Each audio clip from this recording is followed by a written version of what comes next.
वंदे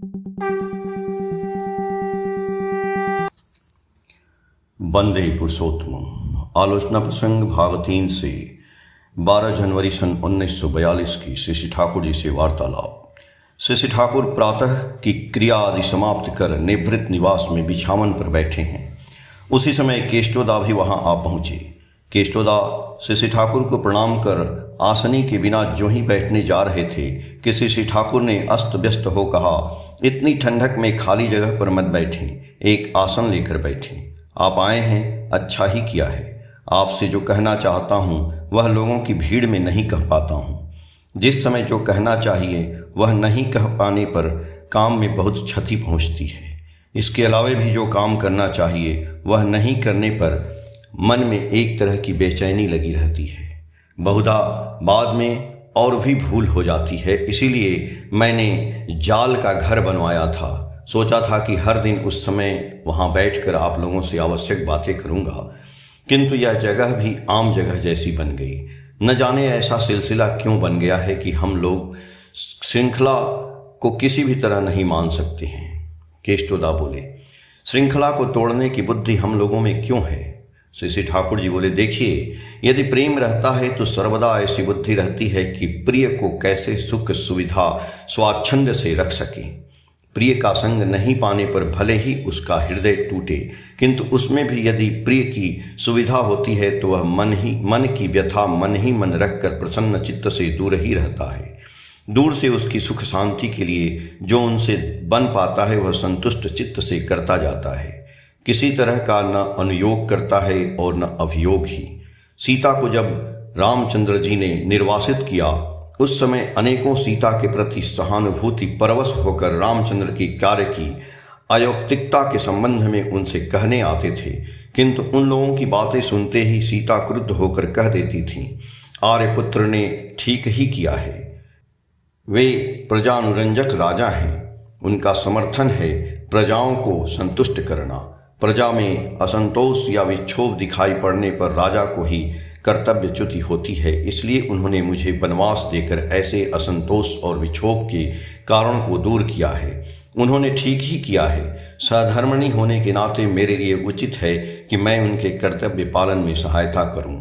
इसलिए मैं वास्तव में सुखी हूं, क्योंकि निर्वासित जीवन यापन कर मैं अपने स्वामी के जीवन व्रत के उद्यापन में सहायता कर पाऊंगी। आप लोग उनके इस कार्य की समालोचना न करें। वे साधारण मनुष्य नहीं हैं। वे न कभी भूल कर सकते हैं और न अन्याय। कैसी सुंदर उक्ति है, सोचने पर हृदय आनंद से नाच उठता है। इसे ही कहते हैं प्रेम। रामचंद्र के बिना सीता का मन कैसा करता होगा, यह तो आप सहज में ही समझ सकते हैं। किंतु यह देखने की बात है कि उनके विरुद्ध उनका किसी तरह का अनुयोग नहीं है और न अभियोग ही, बल्कि कितने सुंदर ढंग से उनके कार्य का समर्थन करती हैं। उन्होंने ऐसा जीवन यापन किया, इसलिए भारत के इतिहास में राम के साथ उनका भी नाम आता है। इसलिए लोग सीताराम कहते हैं। अस्तु, इस घर में आम प्रवेश के विषय में जो श्रृंखला टूटती है उसके मूल में है प्रेम का अभाव और है आत्मप्रीति और आत्म प्रतिष्ठा की बुद्धि। आप लोगों के बीच ऐसे अनेक हैं जो लोगों को यह दिखाना चाहते हैं कि मुझे उनकी आवश्यकता कितनी है, मुझ पर उनका कितना अधिकार है, सर्वत्र उनकी कितनी अबाध गति है। इसके मूल में है इन्फीरियरिटी, हीन मान्यता। श्रद्धा का स अक्षर भी नहीं है।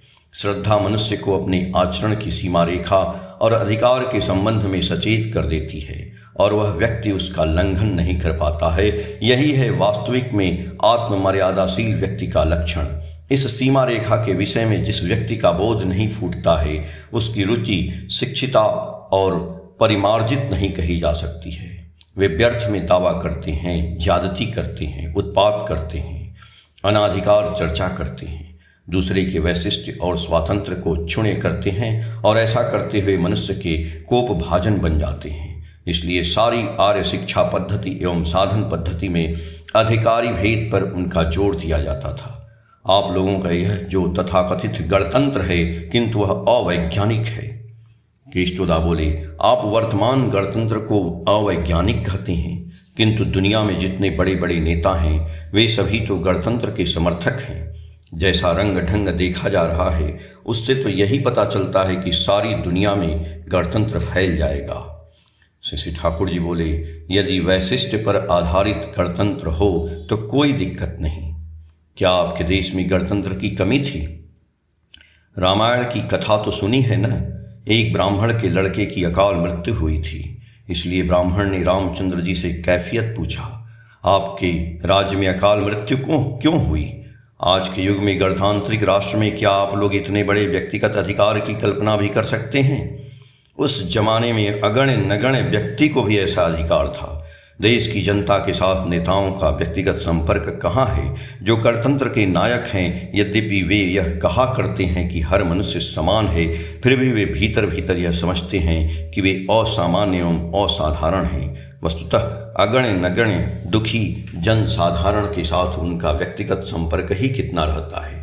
वे सभा में भाषण देते हैं, समाचार पत्र में विवृत्ति देते हैं, पर किसी दीन दुखिया के घर पर जाकर उसकी कोई खोज खबर नहीं लेते या व्यक्तिगत रूप से उनके समीप अब जनता अपनी दुख की बातें कहने का मौका कम ही पाती है। वैतरणी पार होने की उनकी नैया खवैया ही उनकी ओट है। जनता ही ओट के मालिक हैं। जनता की दावी जहाँ है वहाँ वे हमदर्द की तरह न्याय विचार की झोली खोलकर बैठते हैं। व्यष्टि लेकर ही तो जनता है, किंतु वह उस व्यष्टि की परवाह न करते, उनकी बातें भी नहीं सुनते हैं। इसलिए व्यक्ति स्वातंत्र की बात तो गणतंत्र में कही गई है, वह लोगों को केवल ठगने की बात है। प्रत्येक वयस्क लोग को वोट का अधिकार देने से गणतंत्र नहीं होता है। देखना है कि उसने उस वोटाधिकार के जरिए क्या पाया। जनता की मांग के सिवा और कुछ स्वीकार नहीं किया जाता है, इसलिए लोग ऐसे छोटे छोटे नेताओं के पंजे में जाने को मजबूर होते हैं जो दल बनाने या विक्षोभ प्रदर्शन करने में उस्ताद होते हैं। वे बहुधा लोगों का प्रवृत्ति और प्रलोभन को जगा डालते हैं। कर्तव्य के विषय में सचेत करने के बजाय लोगों को अधिकार दिलाने के विषय में उभारते हैं। फलस्वरूप वे कर्म शक्ति, कर्तव्य बुद्धि और योग्यता को खोकर समाज के बोझ बन जाते हैं। इसीलिए व्यक्ति की दुख वेदना एवं समस्या की बातों को सहानुभूति सहित सुनना चाहिए एवं यथासंभव उसका समाधान करने की व्यवस्था करनी चाहिए। तभी जनता को अनेक मांग एवं विक्षोभ से मुक्ति मिल सकती है। यदि आपके निकट एक व्यक्ति सुथिर संतुष्ट होता है तो वह अपने अड़ोस पड़ोस के लोगों से कहता फिरेगा। इससे अनेक व्यक्तियों की श्रद्धा आपके प्रति आकृष्ट होगी और हर व्यक्ति यह जानता है कि उसके दुख दूर करने की एक जगह है, तो लोगों का दिल आश्वस्त रहता है। यदि कोई विक्षोभ प्रदर्शन करने जैसा विपक्ष दल गठन करना चाहेगा तो उसका वे ही विरोध करेंगे। दुष्ट लोग मनुष्य को उभार कर समाज का अमंगल करने का मौका कम ही पाएंगे। बहुत कुछ संगति भी बनी रहेगी। इसलिए मैं हर के साथ आप लोगों को वार्तालाप करने कहता हूँ। प्रत्येक कर्मी का व्यक्तिगत संपर्क आपके साथ कितना गहरा होगा, ऋत्विक संघ का काम भी आप उतना सुष्ट ढंग से चला सकेंगे। हर की बातों को सुनेंगे, हर के लिए सोचेंगे, हर के लिए यथासाध्य करेंगे और यथासंभव स्वयं संग्रह कर सहायता भी करेंगे। किसी का मुहताज न बनेंगे और न निर्भरशील रहेंगे। फिलांथ्रॉफी से मिला तो वाह वाह, नहीं मिला तो वाह वाह। आपकी भिक्षा तो आपसे कोई छीन नहीं सकेगा। देखते नहीं कि मैं किसी की विपत्ति आपत्ति में या विशेष आवश्यकता पर यदि देता हूँ तो फिलांथ्रॉपी से नहीं लेता, जन्म अवधि से भिक्षा करता आ रहा हूँ। उस अभ्यास को छोड़ना नहीं चाहता। यदि मैं स्वयं दायित्व लेकर संग्रह न करूँ तो दूसरा भी नहीं करेगा। यह अर्जन पटुता मनुष्य की चरित्र गठन के हित में एकांत आवश्यक है। इससे मनुष्य का अभ्यास व्यवहार बहुत हद तक सुधर जाता है। मनुष्य के साथ संप्रीति को बनाए रखना चाहिए। मनुष्य को यथासाध्य सेवा देनी चाहिए। आलोचना प्रसंग भाग 3 के पेज संख्या 97 से 101 तक। जय गुरु।